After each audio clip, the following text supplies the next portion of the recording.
Welcome. I'm Kinetic Symphony.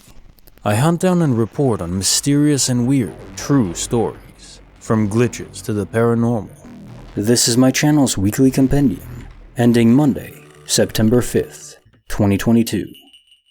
Case file number 739, written by Sadiq70. The Three Evil Gnomes. When I was 7, I woke up in the middle of the night to steal some biscuits or sweets from the kitchen. Our kitchen is right beside our conservatory, which has big open windows which allow you to glance into the garden. While eating, I heard some chatter from outside. Curious, I went to peer outside the window. I saw 3 little men in red pointy hats outside in my garden, bickering amongst themselves in a strange language I've never heard of before or after. I was so stricken with terror, I dared not speak. I ran to my parents' bedroom to tell them about our intruders. My dad was reluctant to believe me, but he could see I was obviously shaken up by something and came downstairs to investigate. They must have heard us coming because by the time we'd gotten to the conservatory, they'd already pegged it and were running through the back gate. My dad caught a glimpse of them too, but he only saw their pointy red hats. I've never seen him look so scared before or in complete disbelief. I decided to write this post now because my father recently brought this up and asked if I remembered. Still completely baffled by the whole thing. Case notes for file 739. The Murderous Band of Tiny Thieves. So this one is just hilariously baffling.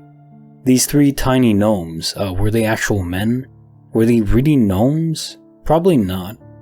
Maybe a group of 3 men that are small and decided to live a life of crime, pursuant only, of course, by wearing red hats, because you gotta stand out, right? When you're robbing someone? I don't know. Seems more likely that they were trying to gather some kind of intelligence for some reason, unless they are actual mystical creatures. And I was just thinking of how funny it must have looked, just seeing them bobbing up and down, trying to run away after being discovered. Murderously cute. Case file number 740, written by Sure Woodpecker 4910. The Power of His True Name. This took place about a month ago now, and my friends are still confirming that it wasn't a joke at all, and none of them knew beforehand. For background, I, 19 male, had a sleepover on Saturday with a group of friends. C, 21 non-binary, A, 19 non-binary, and D, 19 female. Our other friend, H, 17 female, was meant to spend the night as well, but changed her mind after a stressful week. The plan was I would wake up Saturday morning to go to a college open house at my college campus with H, who is currently in her tour process. After the tour, we would come home and C, A, and D would arrive. We would all be dyeing our hair and playing some games like Mario Party and One Night Werewolf. We really like playing games all together like this. C was planning on getting drunk, which we all thought would be fun to witness. After H had already gone home with her new hairdo, and I had elected to cut my hair into more of a shag, I was helping D bleach her hair. We were all laughing as C had just finished attempting to shotgun a can of hard seltzer. Keyword attempt. It got all over my bathroom mirror and walls instead. And A was playing music for all of us. D suddenly called me Philip. There are 3 things to know as to why her calling me Philip was so strange. My name is not and has never been Philip, not even closely related to it either. I am female to male transgender. My legal name is nowhere close to Philip and neither is my actual name. My mom was going to name me Philip had I been born and assigned male. I froze and said, "How the hell did you know that?" She said, "Know what?" I laughed and said, "No, seriously, when did my mom tell you that? And when did you come up with the idea for this joke? It's a good one though, I guess. You spooked me for a second there." "I don't know what you're talking about. I just think you give me Philip vibes, that's it." I explained to my friends that my mom had wanted to name my brother Philip, but his dad objected and so she saved it for her next kid. When I came out and the doctors declared me female, she scrapped Philip and her dad came up with something else related to a movie character my mom admired. My friends all confirmed that my mom hadn't mentioned it at all at any point that day or prior. Normally I would think they were pulling my leg, but even my mom confirmed and pointed out, why would I even bring that up with them? Given that even my severely drunk friend, C, was dead serious, this friend can't hold water without immediately losing it when drunk. We can't even make eye contact without a, don't look at me, an eruption of giggles from C. I'm inclined to trust them. Plus, after how freaked out I looked, they would have spilled the beans by now. Dee swears that she doesn't know how she knew about it. She just had this feeling that I had Philip vibes. Or should have been a Philip. Anyone have any other ideas? Cause I'm at a loss and I'm becoming convinced it was some sort of glitch in the Matrix or a case of morphic resonance fields or something. Case notes for file 740. The power of his true name. Well, if you look back in lore, you often find that knowing the name of a demon or a dragon can give you power over that creature. Now, clearly this doesn't translate to real life in humans because we all know each other's names and we don't gain any power from knowing someone's true name. At least not any more than information can give us through the internet. But I think there is something towards anonymity and being known to other people can be a bit nerve-wracking sometimes. You never know who's out there and what they want. In the specific context of this glitch, where someone knew not your name, but what your mother was going to name you had you been born male. Now yes, of course, it's always possible that this is still a prank and they're just not telling you for some reason, although that's the best part when you tell them it's a prank. I think I'm more agreeing with you that it's probably not a prank and somehow Dee just knew that your name was supposed to be Philip. I like to think of it as the information was there, that is, your mom thought it and said, okay, yes, I'm going to name my baby Philip if I do have a boy. And this information is jotted down in the server log, sort of like the activity of changing your name in a video game will be noted, or naming an item, or whatever. That information's always there on the server, so it exists. Then it's just a matter of transferring that information, downloading it to D. It's just subconscious, it's instinctual. There's a transfer process between the subconscious to the conscious. The subconscious is filtering so much information all the time, and this could just be one of those things. Maybe we're constantly getting information from the main server, but our subconscious brain is a barrier to accessing it. So we may have access to a ton of information that is beyond the norm. We just don't know. We can't quite get to it. Creepy file number 46. Written by Rich Western, 3010. Thank God I didn't open the door.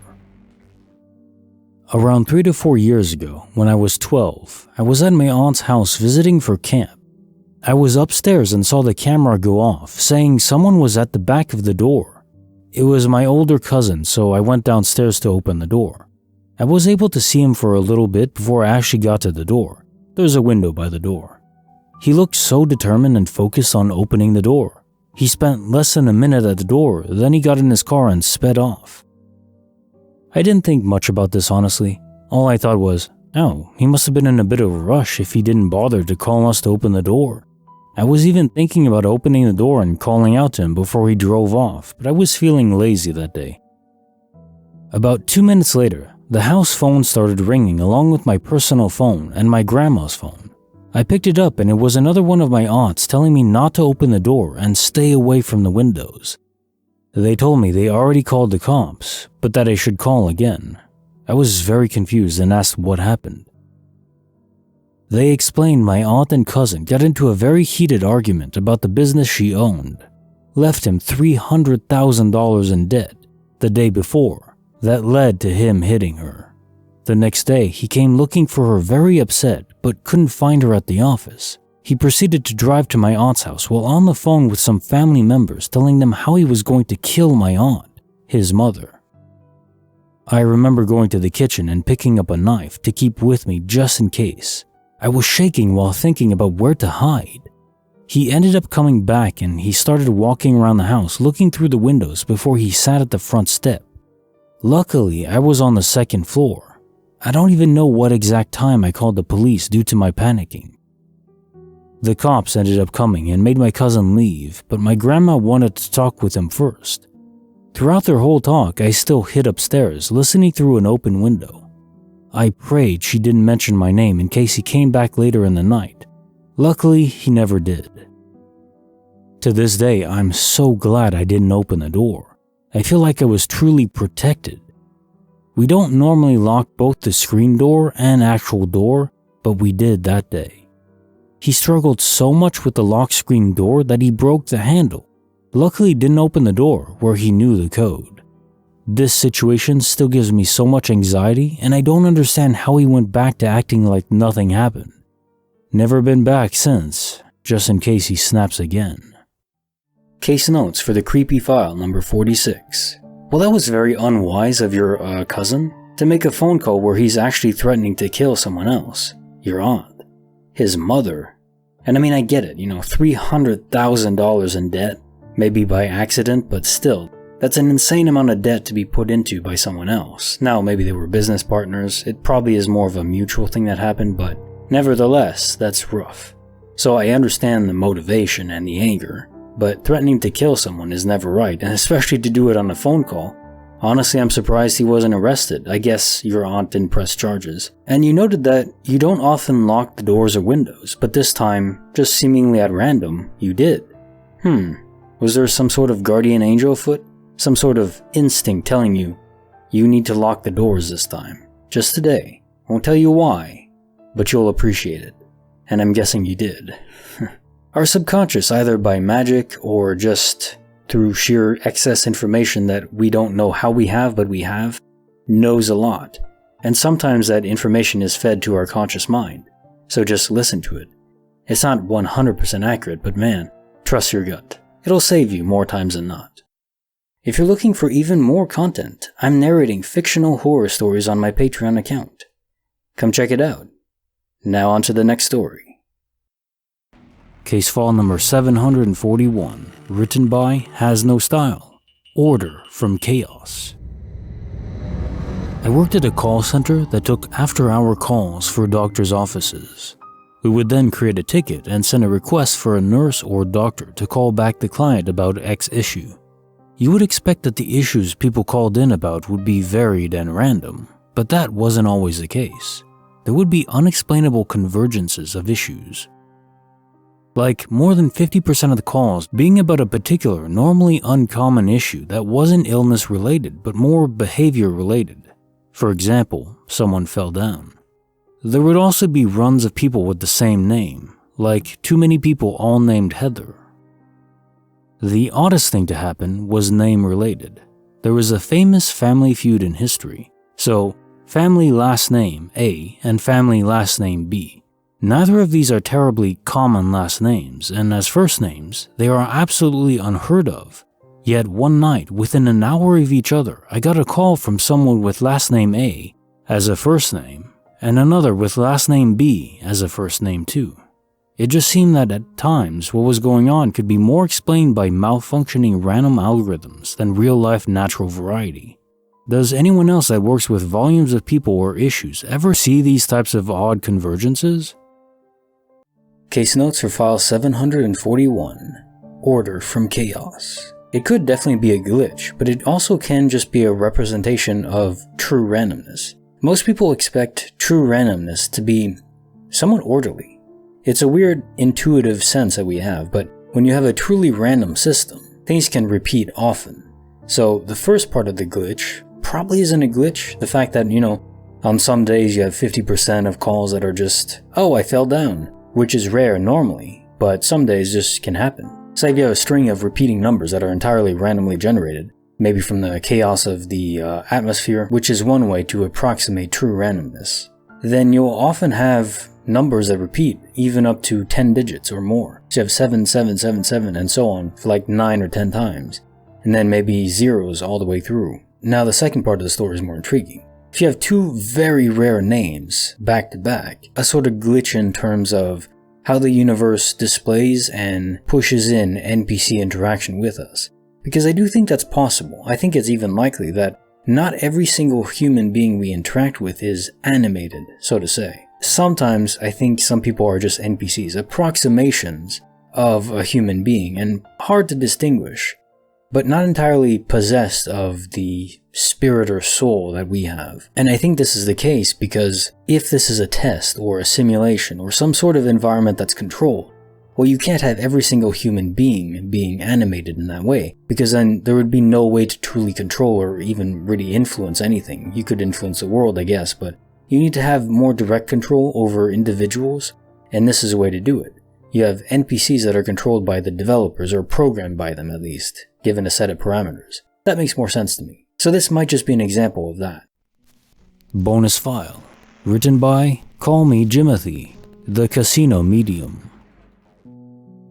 I used to work at a casino.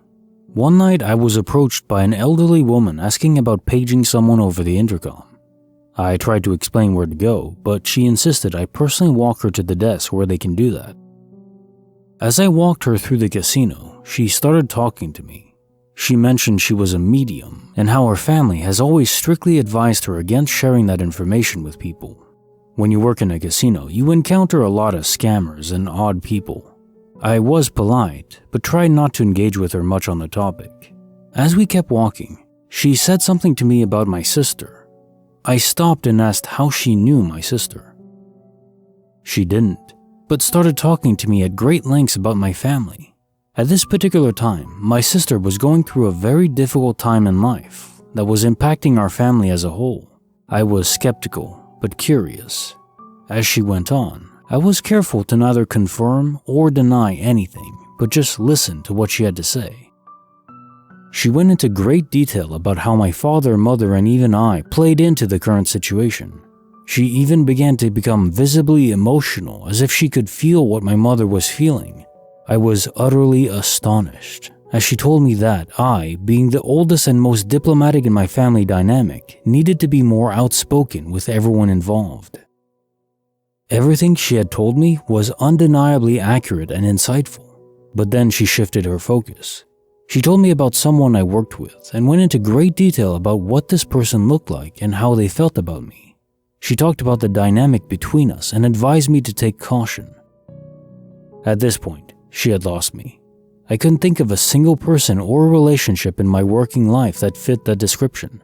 I began becoming more skeptical again and reminded her I needed to get back to work and to keep walking towards our destination.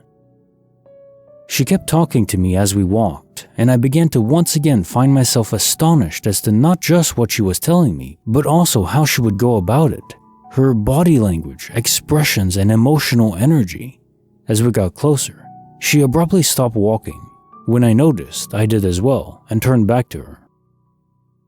Before I could say anything else, she placed her palm at the base of my sternum above my belly button, just below where my ribcage started. I immediately noticed a physical sensation. I became paralyzed and almost felt like she was stealing the breath from my body. I started becoming hyper-aware of my surroundings, the lights and dings from the electronic games, the mass amounts of people walking by. But everything seemed to be in slow motion or almost as if I was leaving my body. It could have been only a few seconds. It could have been 20 minutes. I don't know. But I felt as if I couldn't breathe and had weakness in my knees. I started to feel like I was on the verge of passing out. Casino security saw this encounter and approached us. When security interrupted us to ask what was going on, it must have startled her because I felt this shockwave through my entire body. She jerked her hand back and started apologizing profusely to me. As soon as she pulled her hand back, I was able to breathe again and gain control back of my body. I was completely freaked out. It must have been visible because security kept asking me if I was okay. I assured them everything was fine and they walked off. I turned back to the woman who was still apologizing and she said, "If you don't do something about that ulcer, it's going to kill you." I was so freaked out, I told her thanks, but I have to go back to work now and quickly head back to my office. Not only was I in a bizarre headspace, but I noticeably was completely void of physical energy. The entire experience was the most profound encounter of my life, and I will never forget those words and physical sensations. I was having a lot of stomach issues at the time, but I was far too scared to get medical verification of an ulcer. I had already previously suspected it, and was a potential side effect of the medication I was on at the time. But if that wasn't bizarre enough on its own, it gets even weirder. The encounter happened nearly 10 years ago, and it has sat with me ever since. But recently I was reflecting back on it. I realized that the second part about the coworker that initially made no sense, all of a sudden did. That entire situation played out in my life a few years ago. The description of the person and the very specific details were 100% spot on from what was described to me 10 years ago. I even realized that the entire situation was initiated nearly 7 years to the day from the moment this woman described it to me. Not only were the two incidents separated by 7 years, but the person she described I hadn't even met yet and was in an entirely different state and company. I don't know what to make of this. I'm curious what other people think. I am open to this type of stuff, but I've always approached these situations skeptically. Case notes for the bonus file. The Casino Medium. Well, first off, I get The Mentalist vibes, which was a phenomenal show, and I wish they'd make shows like that again. One of my favorite types of shows is, well, sort of like the Sherlock-style series, where there's a protagonist that is extremely intelligent, far beyond anyone else on the show. They're living in their own world, 10, 20 steps ahead of everyone else, and it's just fun to see how they solve problems and kind of show off sometimes.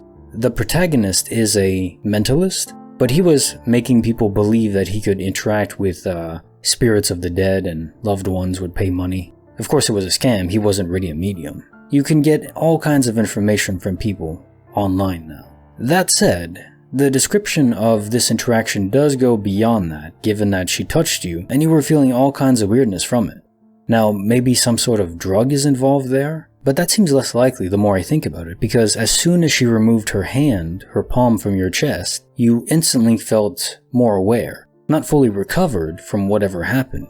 But if it was a drug, it wouldn't just be a drug that as soon as you remove the injection site, you instantly feel normal or normal-ish again. To my knowledge, there's no drug that works that way. So there may be something to this story. Maybe she is in possession of some sort of power that enables her to connect directly with someone. Especially after touching them. She knew you had an ulcer issue, or at least that it was possible that you did. Also, I understand your apprehension and fear of hospitals and getting checkups. I do not like hospitals. I do not like anything related to drugs or medications or needles or anything like that. Case file number 742, written by Aggressive Ad 9800, The Highway Anomaly. It's been about a week and I'm still trying to wrap my head around the fact that I might have died in another timeline and just jumped to this one. Background: I was driving down PCH, a very long highway up the coast of California, at 8:15 p.m. exactly. And I know this because I called my mom to let her know I was stopping to watch the sun as it was setting because it was breathtaking. As I'm watching the sunset, I hear a car's horn blazing. And I mean it was loud, and it sounded like it was coming right at me. I turn around and see a car coming straight towards my car and myself, and then suddenly, I'm sitting on the ground. Very confused, a headache is starting to come on, but I wasn't hit. My car wasn't hit, and I'm still breathing. Obviously freaked out, I got back up and checked my phone to call my mom because this is just crazy. And then I notice it's 8:13 p.m. I checked my phone to see if I actually did call her, but there's no history of it. I shake the nerves off and decide to just get home quickly, thinking maybe that was foreshadowing an event I did not want to relive. Once I'm home, my mom asked me why I called her and just hung up. I asked what time I called. She said 8:15 p.m. There is still no history of me calling her on my phone. Am I crazy, or did I just timeline travel? Everything here seems more vibrant and colorful. I can feel more energy here as well. I'm not sure. Any guesses?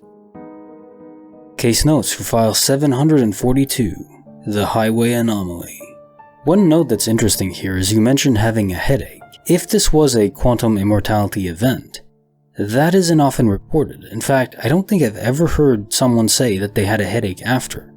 Apparently, transmitting our consciousness or soul across universes doesn't cause any sort of mental trauma. Now, sometimes small time events are reported. There was one story about, I think it was a pastor or a priest or something, someone in their community that was helping move furniture in someone else's place, and the furniture collapsed on them and they died. But then they rewinded back like 10 minutes and they remembered the events. It was a different universe that was clear after the fact, with many changes between them. Time was indeed rewinded. In your case, just a few minutes. His case, I think 10 minutes or so. The more stories I read about this, the more I'm convinced that universes we can travel to when we die, they are interconnected but very close by. Again, I like to use the analogy of a highway system, where there's different exits corresponding to different cities or towns. You could go further, but maybe gas travel in interconnected, inter-universal travel is extremely expensive,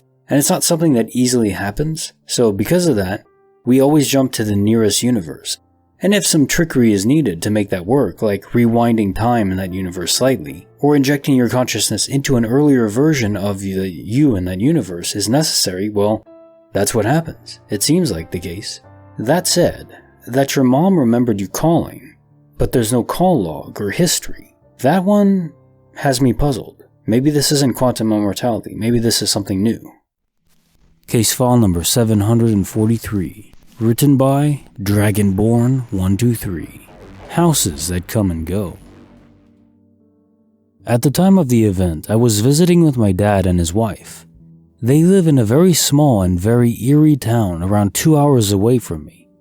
Most of the place is empty roads lined with trees that lead to small pockets of houses. Well, one day I decided to go for a walk, and I took a route that I normally take in the fall when the leaves are turned.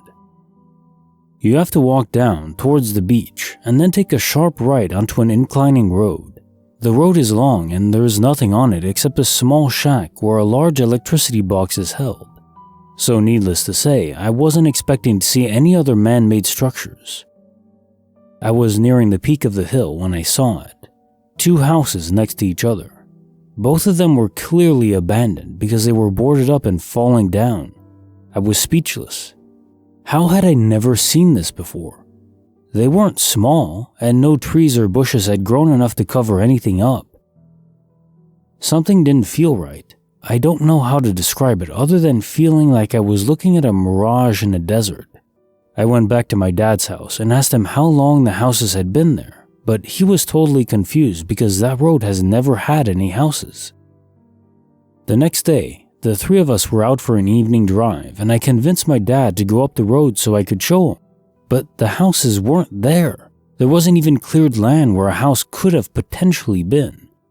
I know what I saw, but I can't explain how it happened other than it being a glitch. Case notes for file 743. Houses that come and go. One thing I just find a bit funny is one person's eerie is another person's paradise. How you describe this place being isolated, not many people, tons of trees. That's my paradise, that's my heaven. I want that tranquil serenity out in nature. Of course with all the perks of civilization and technology, but thankfully because of Elon Musk you can get all that. Solar power is pretty affordable now. There's Starlink internet for very reliable and even quick speeds and low latency so I can still game from the middle of nowhere. That is my plan. Probably gonna move eventually to New Hampshire and just live off-grid. Seems very pleasant to me. One thing to latch onto in this story is the sensation you describe as not feeling right, as a sort of mirage, like your memory or your perception of reality was distorted. Something was there, or was causing you to see something being there, but your mind knew, even though it couldn't connect to what it was, that it wasn't correct. This could be an alien event, and it doesn't necessarily mean an abduction. There could be areas where we feel off because we're seeing something that is sort of masquerading as reality, a sort of cloak, but not turning invisible. Maybe that's impossible. Instead, inducing a vision of something that isn't actually there. And it's a repeating theme where people are seeing houses that aren't there later. I've narrated at least a dozen of those stories throughout my years. So, for some reason, either the memory is induced to be of homes, or it's the mind trying to latch onto something it understands and knows, and a house is just one of those common things that is easy to induce by yourself. Now there's still the question of who's doing this. Maybe it's the government who has secret areas that they don't want people to know about, and so they cause these hallucinations to occur, and then people don't go back. Case file number 744, written by Joe PR 1985. We saw the moon explode and then reform. This happened in Sanford, Florida in 2021 by Lake Monroe at the Veteran Memorial there, which has a lot of places to sit. It was around 2 a.m. or so, and me and my friend were sitting near a lake enjoying the full moon. We were sober and we didn't do drugs at all. We spoke about all sorts of things that night, and how we tend to see a lot of crazy things in that particular location after 12 a.m. So we are sitting there, and I look up at the moon and I notice a dark spot on the full moon, and I thought it was just a random dark cloud. I pointed it out to my friend, and at this point, we were both looking up, but this dark spot on the moon started to spread, and it looked like cracks were forming. The moon was cracking, and big pieces of the moon started to separate from it. We were both staring in disbelief, trying to make sense of what was happening. It felt like it should not be happening. It felt wrong, like a glitch. We were not scared though, just confused. It felt off and very strange because the magnitude of what was happening never hit us. We keep looking up and the moon was completely fractured and separated all within 4 minutes or so. As we keep looking up, we see everything that happened being put in reverse, just like if someone had hit a reverse button to all that had happened. We were seeing the moon get put back together in real time. All this happened within 2 minutes, so the whole ordeal only took about 6 to 7 minutes or so. After this happened, we looked at each other and came to the conclusion that we had just witnessed a glitch in the Matrix, and we were the only ones that saw it. No one online in our area was talking about it. And to this day, that was the most insane thing I've ever seen. And now looking back at it, I have no idea what we did after that whole ordeal. It's like it's veiled or blocked from our memory. My friend feels the same way. I wonder if anyone else saw it. Case notes for file 744. We saw the moon explode and then reform. So again, this is a perception glitch, I think. Since no one else saw it, it was just you and your friend. Something in the local environment there made you both witness something that's seemingly and utterly impossible. The amount of energy required to fracture the moon is indescribable. We could launch every nuclear weapon we have and it would barely make a dent.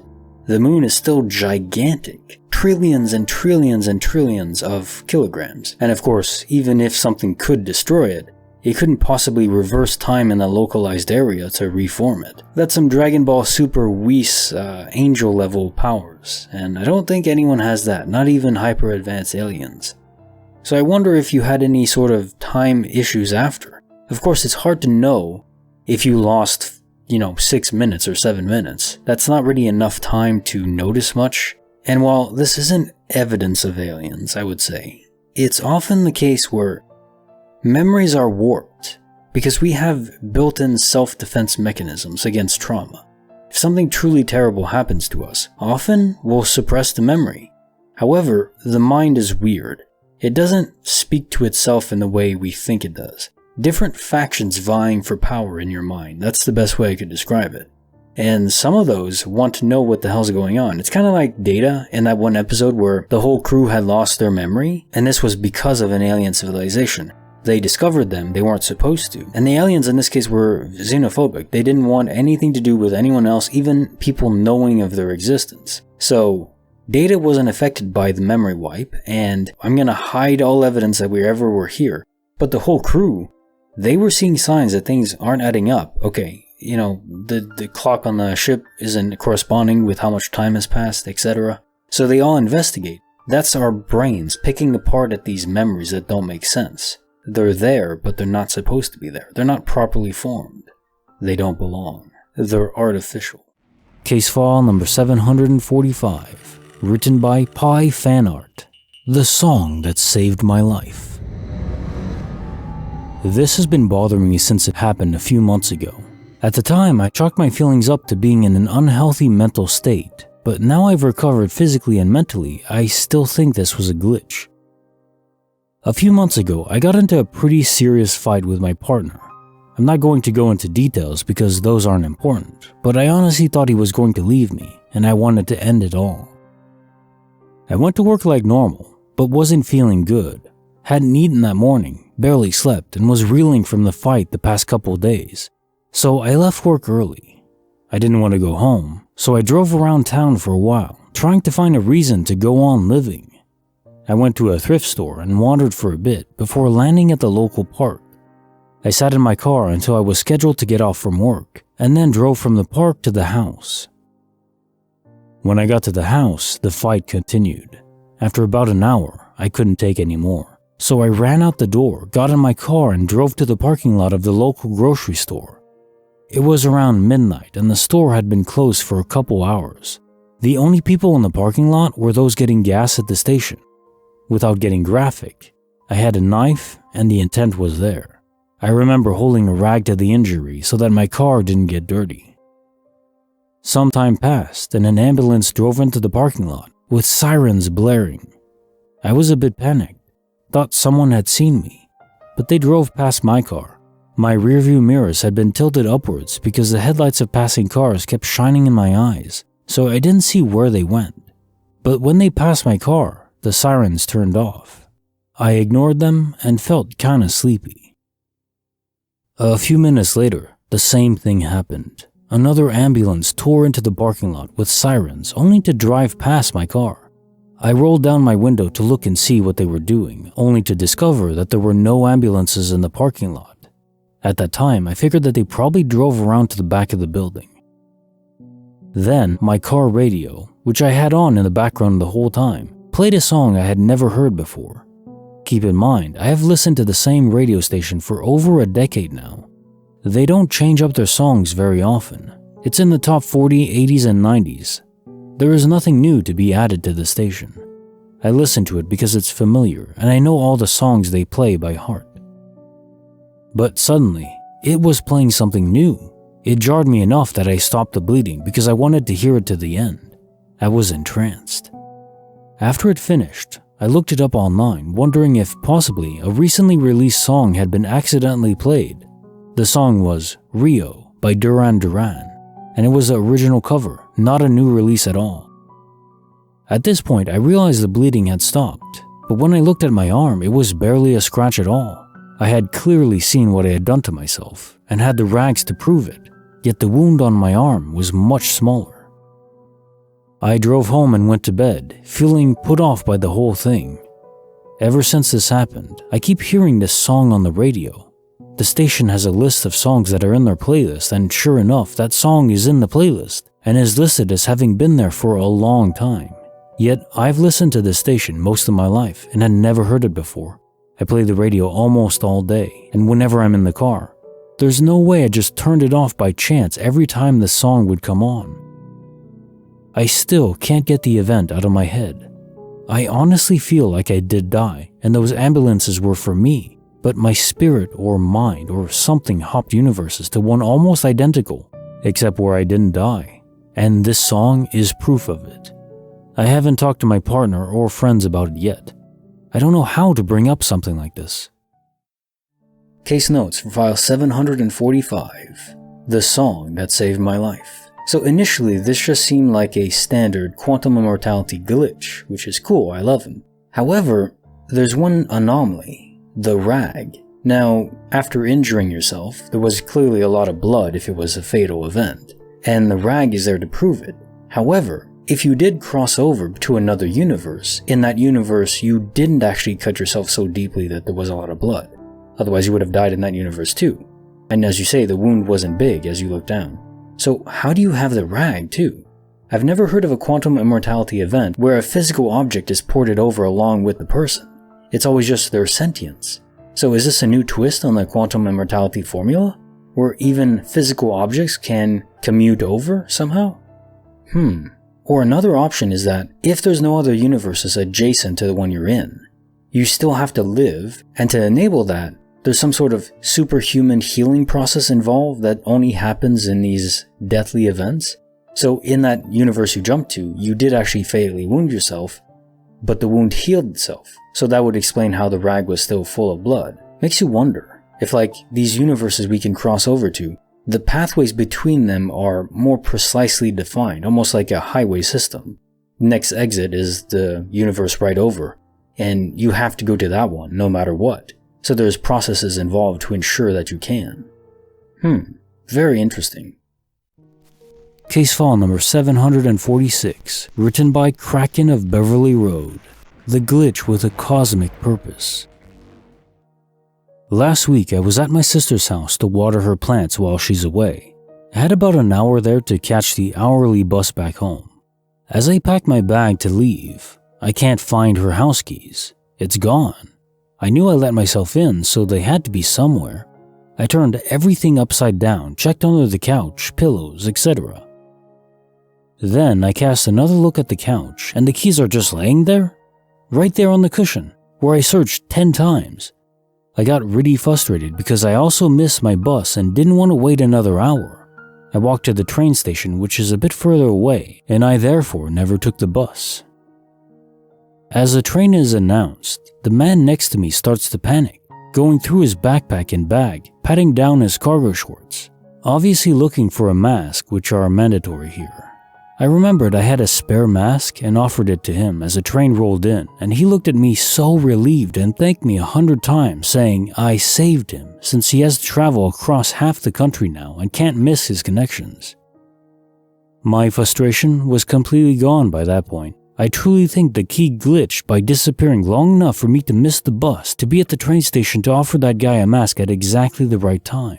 He seemed really grateful, and maybe for some cosmic reason, he couldn't miss the train. Case notes for file 746.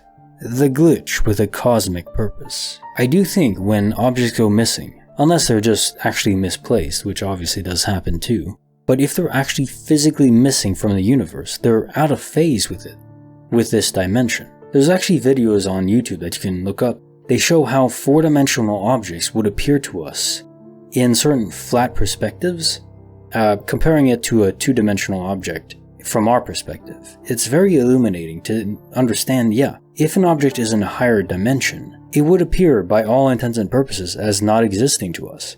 Or at least in some cases it would, but it wouldn't make geometric sense, because we're not able to see the entire perspective of the object. Now, if an object is converted to a higher plane like that, and then moved over, we wouldn't be able to interact with it and would seemingly just go missing. Now, there is a good question here. Are these random events some sort of force of nature that's causing objects to randomly go missing sometimes? But that's the thing. If it is induced by some sort of sentient being, then there could be a purpose to it. Maybe they're aware of the future, or at least more able to predict it than we can. And because of this, they realize there are certain events that, if they happen, would benefit most of us, most of society, or at least individuals it's happening to. Could it be that some entity made your keys disappear for a moment, just so you'd miss the bus and choose to go to the train to help this person? Maybe they had to get to a meeting that has world-level consequences involved. And it's important to realize just how even the tiniest of events, like a butterfly flapping its wings in Brazil, causing a hurricane in Florida, that's the butterfly effect. And I think it's a beautiful thought, and absolutely true. There's so many variables in life that even the smallest choices we make can have monumental consequences down the road. And in fact, this is the best strategy to change your own life. If you want to improve your life, don't try to brute force it instantly. That just doesn't work. Take small steps. Like for me, for instance, I wanted to lose some weight, so what did I decide to do? I just decided to go for a walk, 1 mile every day. And then eventually I increased that to 2 and 3. And now I'm up to 6 miles every single day, and I feel great. But if I had just tried to start right at 6 miles from the beginning, I probably would never have stuck with it. So make small changes, small choices, and then build upon them. Form habits first. That's the best advice I can give to improve your life. Start small, start slow, but be consistent.